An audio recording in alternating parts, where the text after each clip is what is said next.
మాట్లాడదాం. చెప్పండి, ఎట్లా ఉంది? ఈరోజు నిజామాబాద్ జిల్లా ప్రజలు చాలా సంతోషపడుతున్నారు. ఈ గవర్నమెంట్, కొత్త గవర్నమెంట్ వచ్చిన తర్వాత కాంగ్రెస్ గవర్నమెంటు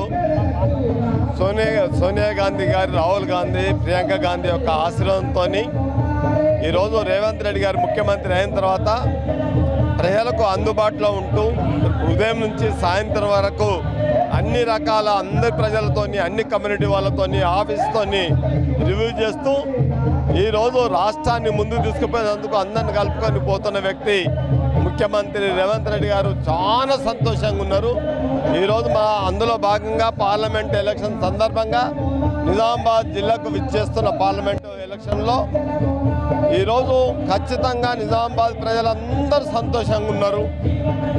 కాబట్టి ఈ ఎలక్షన్లో కాంగ్రెస్ అభ్యర్థి జీవన్ రెడ్డిని గెలిపించి రాహుల్ గాంధీని ప్రైమ్ మినిస్టర్ చేసుకోవాలని చెప్పేసి ఆశ కలిగి ఉన్న ప్రజలు.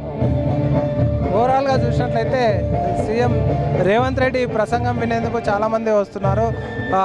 ఏదైతే కాంగ్రెస్ పార్టీ చేపట్టిన పథకాలే తమను గెలిపిస్తాయని అటు షబీర్ అలీ, ఇటు రాజేశ్వర్ ధీమా వ్యక్తం చేస్తూ ఉన్నారు. కెమెరా పర్సన్ రంజిత్తో శ్రీనివాస్, K6 న్యూస్, నిజామాబాద్.